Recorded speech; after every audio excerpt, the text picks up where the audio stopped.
semua, perkenalkan nama saya Wahyu Putri Maharani dari Fakultas Vokasi Universitas Brawijaya. Kali ini aku mau ngejelasin sedikit materi mengenai pasar uang, pasar saham, dan pasar komoditas. Mari simak sama-sama. Yang pertama yaitu definisi dari pasar uang. Pasar uang adalah pasar yang menyediakan instrumen keuangan jangka pendek dengan tingkat likuiditas yang tinggi. Instrumen yang diperdagangkan di pasar uang biasanya memiliki jatuh tempo kurang dari 1 tahun. Nah, yang kedua yaitu karakteristik dari pasar uang. Yang pertama yaitu likuiditasnya yang tinggi, jangka yang pendek, dan resikonya relatif rendah. Nah, yang ketiga yaitu fungsi dari pasar uang. Yang pertama yaitu sumber pendanaan jangka pendek. Yang kedua pengatur likuiditas, dan yang terakhir sarana investasi.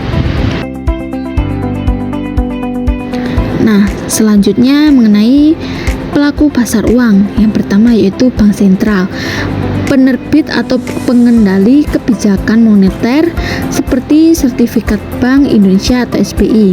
Yang kedua yaitu bank komersial, melakukan transaksi antar bank atau dengan lembaga keuangan lainnya. Yang ketiga yaitu lembaga keuangan non-bank seperti asuransi dan dana pensiun.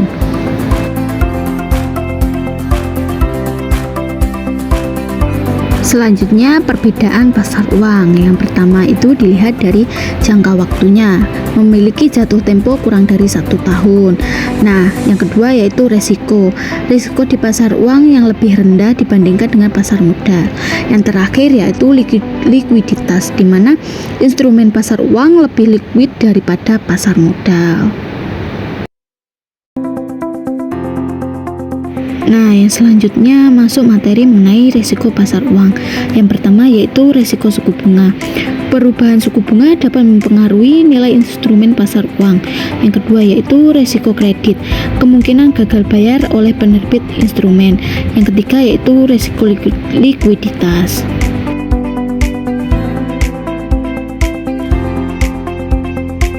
Oke, selanjutnya kita masuk materi definisi pasar saham. Pasar saham adalah tempat di mana saham dari perusahaan-perusahaan publik diperdagangkan. Saham adalah surat berharga yang menunjukkan kepemilikan seseorang atas bagian dari sebuah perusahaan. Berikutnya yaitu fungsi pasar saham. Yang pertama, sumber pendanaan. Nah, sumber pendanaan ini biasanya digunakan untuk membiayai infrastruktur. Yang kedua yaitu sumber investasi, dan yang terakhir mengukur kinerja ekonomi. Selanjutnya yaitu pelaku pasar saham. Yang pertama yaitu investor sebagai pembeli dan penjual saham. Yang kedua yaitu pialang. Pialang ini berperan sebagai perantara yang membantu investor dalam transaksi jual beli saham. Dan yang terakhir yaitu bursa efek, di mana bursa efek ini tempat atau platform di mana saham diperjualbelikan, misalnya seperti Bursa Efek Indonesia. Yang selanjutnya yaitu jenis-jenis pasar saham. Yang pertama yaitu growth stock, di mana saham perusahaan yang diharapkan memiliki pertumbuhan laba yang cepat. Yang kedua, income stock, saham yang memberikan dividen secara konsisten. Dan yang terakhir yaitu blue chip stock, di mana saham dari perusahaan besar dan stabil yang memiliki reputasi yang baik. Selanjutnya yaitu risiko pasar saham. Yang pertama berupa risiko suku bunga, di mana kenaikan suku bunga dapat menurunkan harga saham. Yang kedua, risiko perusahaan. Risiko ini terkait dengan kinerja atau kebangkrutan perusahaan penerbit saham. Dan yang terakhir, risiko likuiditas. Beberapa saham mungkin tidak liquid sehingga sulit dijual dengan cepat. Penjelasan materi selanjutnya yaitu definisi pasar komoditas. Pasar komoditas adalah tempat di mana berbagai komoditas mentah atau primer seperti logam, energi, dan produk pertanian diperdagangkan. Fungsi pasar komoditas dibagi menjadi 3. Yang pertama yaitu hedging atau perlindungan harga, dan yang kedua penemuan harga, yang ketiga yaitu spekulasi.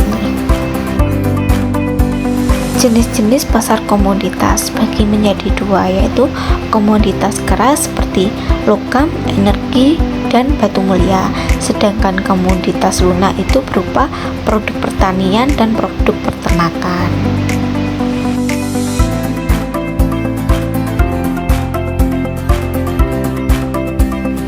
Pelaku pasar komoditas yang pertama yaitu ada produsen, di mana produsen ini memproduksi komoditas mentah, dan yang kedua yaitu konsumen. Konsumen ini sebagai pengguna komoditas, dan yang ketiga yaitu bursa komoditas, di mana tempat perdagangan komoditas terjadi.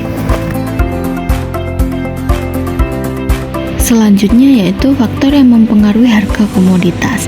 Yang pertama penawaran dan permintaan. Ketersediaan komoditas dan permintaan di pasar menentukan harganya. Yang kedua yaitu kondisi ekonomi global, di mana resesi atau pertumbuhan ekonomi global mempengaruhi permintaan terhadap komoditas. Dan yang terakhir yaitu kebijakan pemerintah, subsidi atau tarif. Kebijakan lingkungan dapat mempengaruhi produksi dan harga komoditas. Selanjutnya yaitu risiko pasar komoditas. Yang pertama berupa risiko harga. Harga komoditas sangat fluktuatif tergantung pada penawaran dan permintaan. Yang kedua risiko geopolitik, ketidakstabilan politik di wilayah penghasil komoditas. Dan yang terakhir risiko likuiditas, tidak semua komoditas mudah diperdagangkan, terutama yang memiliki pasar yang kecil.